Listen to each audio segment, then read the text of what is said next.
Bonjour à tous, on se retrouve donc pour ma première vidéo. Ça ne sera pas grand chose, je vous le dis, je suis loin d'être professionnel, enfin bref. Merci pour le peu de gens qui regarderont la vidéo. Donc on se retrouve sur FSX pour un vol entre Nice et Tangier. Au Maroc évidemment. Donc voilà, on se retrouve à bord donc d'un A319, comme vous pouvez le voir, de la compagnie EasyJet. Il s'agit donc d'un avion faisant partie de la famille des A320, qui regroupe en réalité donc dans la famille 320 quatre avions de ligne de type moyen courrier. Mais je vous en dirai plus dans quelques instants une fois le roulage effectué. Voilà. Il s'agira donc d'un vol a priori de 2 heures, mais je ferai une coupure en cours de vidéo et on se retrouvera essentiellement pour tout ce qui est décollage, une petite partie de phase de vol à atteindre l'altitude de croisière, etc. Et ensuite, je vous retrouverai pour tout ce qui est phase d'approche et d'atterrissage. Voilà, bon visionnage, encore merci de regarder.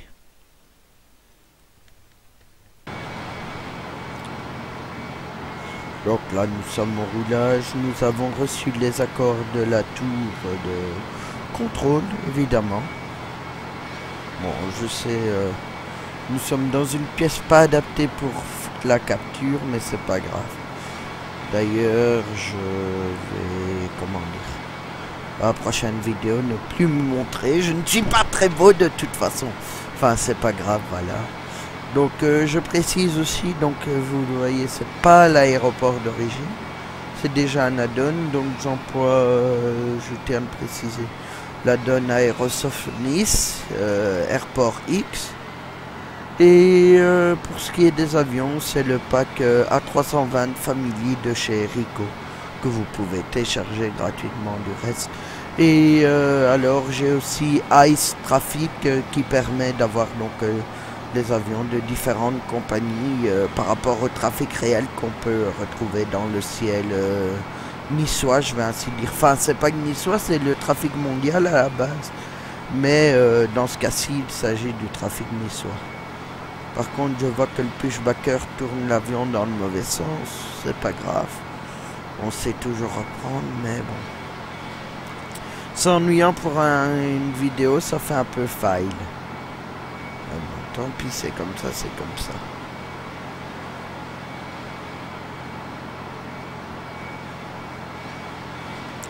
Là, d'ici quelques instants, il va m'annoncer que la barre est desserrée et que je peux, comment dire, resserrer le frein de parc. Là, on va déjà donc préparer tout ce qui est mise en route. Moi, je me casse pas la tête, j'appuie CTRL-E. Comme on vient de l'entendre, il m'a demandé de serrer le fameux frein de parc, voilà. Ce qui est chose faite.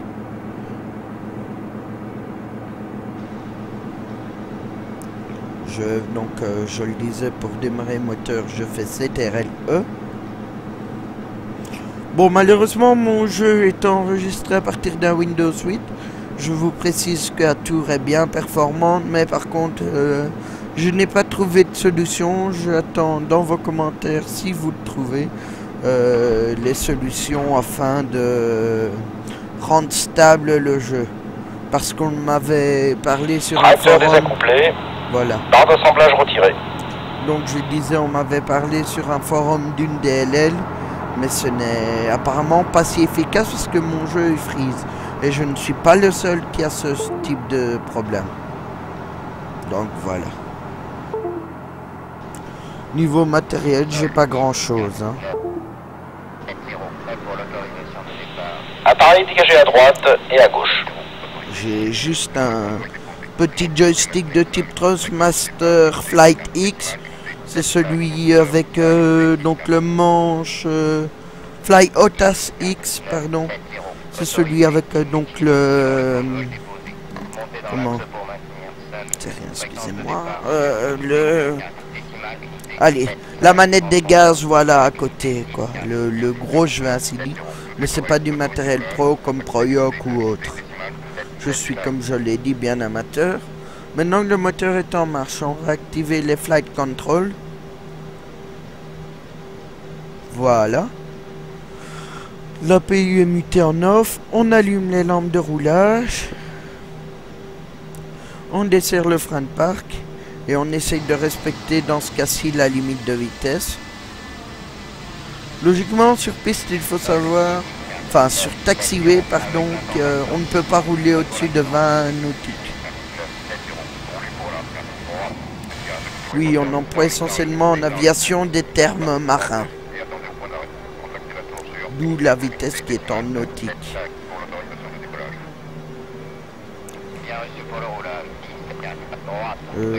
Qu'est-ce que j'ai dit? Oui, ben voilà, donc je vais poursuivre mon roulage.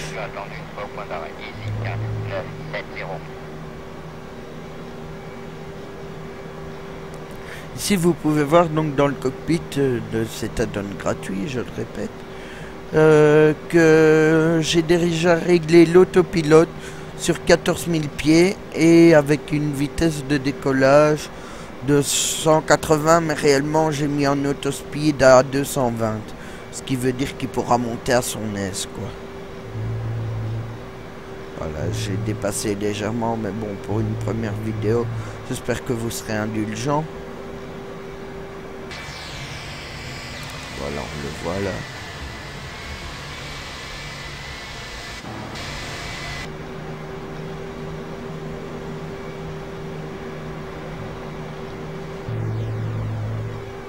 On va décoller de la plus courte piste, si je ne m'abuse. À moins que... Non, c'est bien ce que je dis. Non, c'est bon. Nous allons traverser donc la première piste, qui est donc... attendez, que je dise pas de conneries... Enfin, soit... la plus courte, et nous allons prendre personnellement la plus longue. Et la piste 4L, voilà, j'arrive à le dire. Je n'ai pas de restrictions particulières. Il n'y a pas d'avion à l'atterrissage, j'arriverai à le dire. Décidément, pour cette première vidéo, ça sera loin d'être top. Mais il faut un début à tout. Moi, au contraire, je me rappelle en tant que simple youtubeur. Je suis toujours simple youtubeur, entendons-nous, hein, j'ai pas la grosse tête. J'avais tendance à ne pas critiquer et à encourager les petits. Ce que j'espère que vous ferez de même avec moi, quoi. Je me dis que me lancer dans l'aventure, c'est peut-être un nouveau challenge et une bonne idée, quoi, voilà.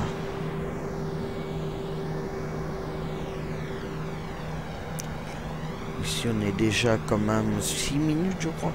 Je le vois à FS Passenger, qui est aussi un add-on qu'on peut obtenir de façon payante en légal ou sur différents sites de torrent, mais bon.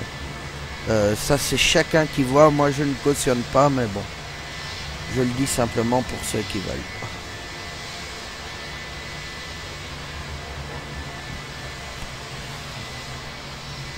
Nous allons donc régler Nice Tour. Et nous allons demander l'autorisation de décollage.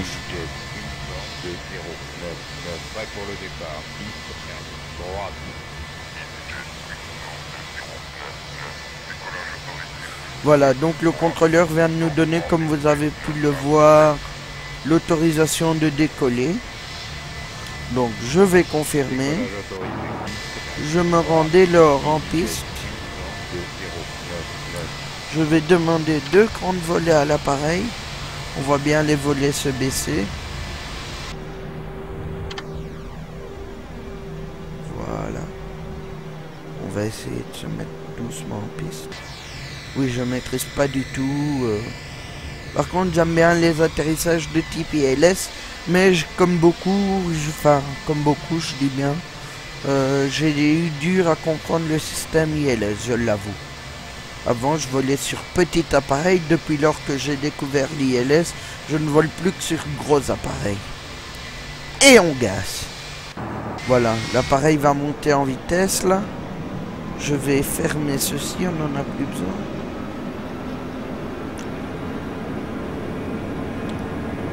Voilà. On entend l'appareil gazer.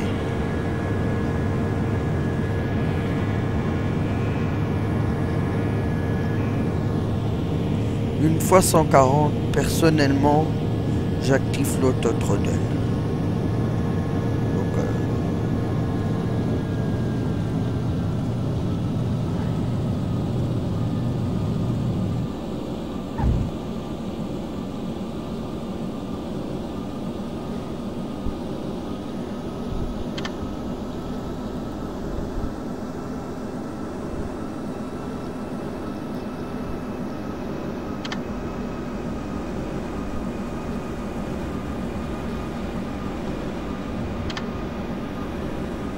Voilà, on va monter sur un départ de... Donc, on monte à une altitude de 2000 pieds minute. Voilà, on me demande de contacter Nice. Je vais dès lors rentrer donc le train, on le voit. La tour, donc je répète, me demande de contacter Nice. Voilà. On peut voir donc cet avion quitter Nice. Donc Nice est déjà derrière nous. On règle donc avec B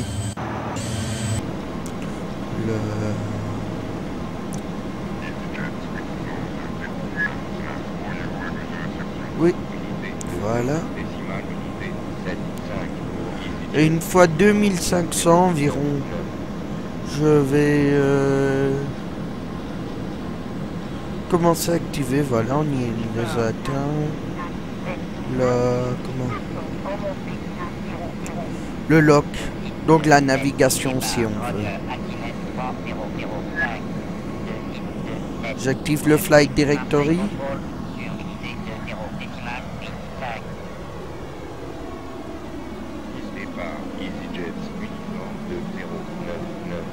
Et je vais effectivement donc allumer ce que je n'ai pas fait. C'était un gros file encore une fois. Mais c'est pas grave.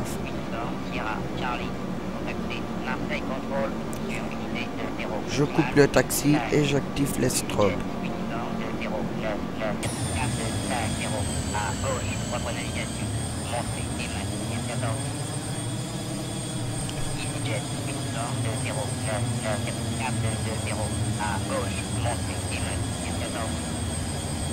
On confirme le contrôleur qui nous disait de prendre un cap 220 et puis de prendre en promenade. Moi perso je ne l'écoute pas au départ, mais c'est personnel, je ne vous le recommande pas.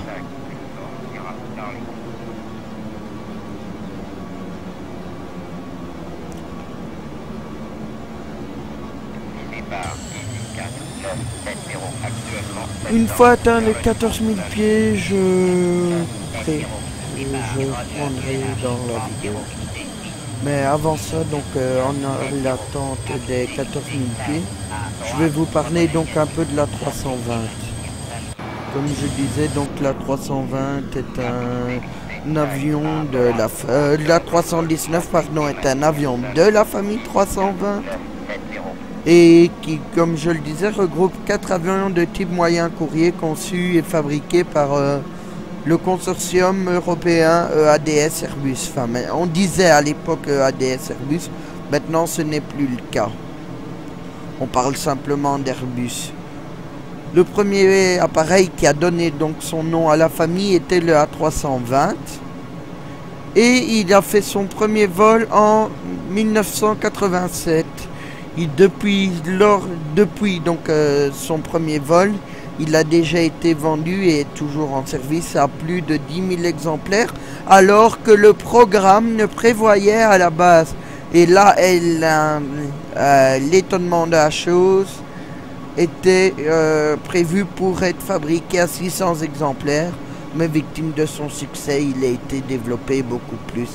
Pour moi, ayant déjà volé dans ce type d'appareil en vrai, c'est un des plus bels appareils que j'ai eu l'occasion de voyager avec.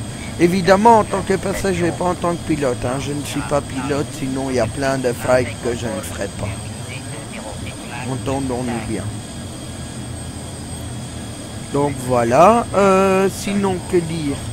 Ben oui, comme il a été vendu donc à ce jour au 10 février 2014, il a été donc vendu officiellement. Enfin, pas vendu, mais Airbus enregistrait donc 10 000 commandes, dont le 6 millième appareil a été livré donc justement ce 10 février 2014, c'est-à-dire il y a un an, ne le cachons pas. Et comment dire? Et ce qui en fait donc le deuxième appareil le plus vendu au monde, derrière le Boeing 737, qui est un appareil que personnellement je n'adhère pas, mais bref. Ça, ce n'est qu'un point de vue personnel. Pour ce qui est d'ici, on se trouve donc au-dessus de l'aéroport de Nice.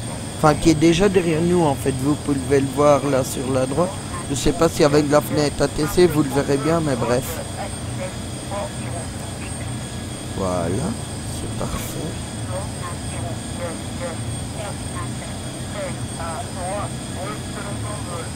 Au revoir Nice.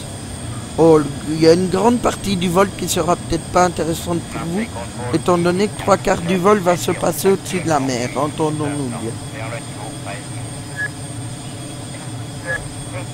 Là, on peut vérifier, mais je crois que c'est l'aéroport de Marseille, juste devant nous. Voilà, donc la carte, je vais zoomer un peu, pour pas vous dire de conneries. L'aéroport que nous voyons devant nous, c'est... Attendez, hein, s'il vous plaît. Ah non, c'est Mandelieu, pardon. Marseille se trouve encore plus sur la gauche, enfin devant nous, quoi.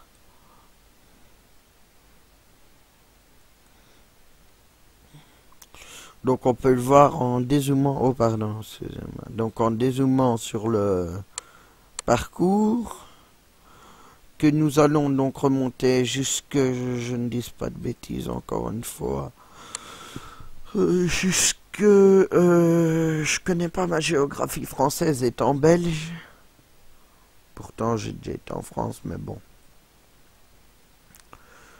c'est pas donné à tout le monde d'être intelligent, comme on dit chez nous. On va passer au-dessus de Le Canet, base militaire.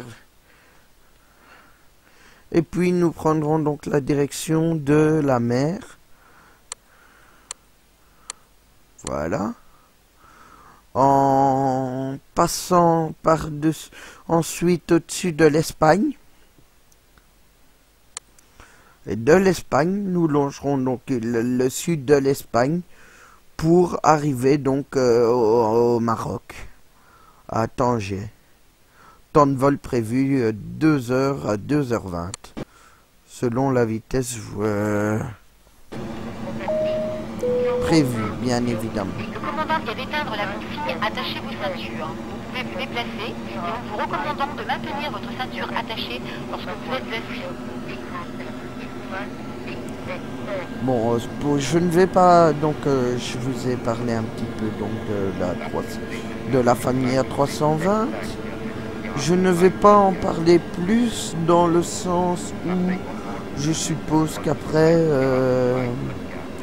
vous connaissez un petit peu, si vous êtes fan d'aéronautique, le groupe Airbus.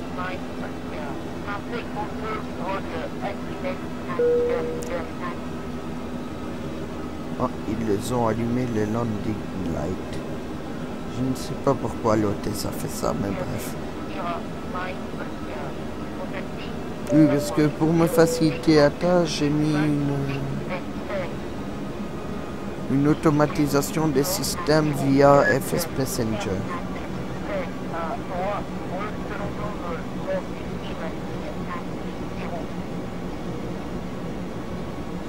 Voilà, donc j'accélère, enfin je n'accélère pas, pardon, mais je monte au niveau 260 comme demandé, soit à 26 000 pieds. Il faut savoir que 1000 pieds c'est 300 mètres en fait. Donc si on fait, il faut compter 300 fois 26. Ça fait plusieurs kilomètres d'altitude, ça évidemment. Pour le faire exprès, j'ai mis assis en pause.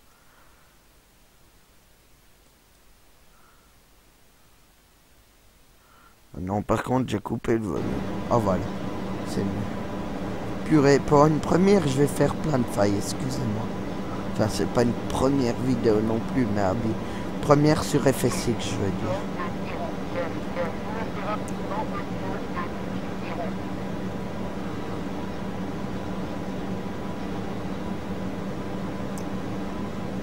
La tour qui rouspète un petit peu, mais bon, ça s'est calmé mal. Bon, à tout à l'heure. Merci pour la première partie.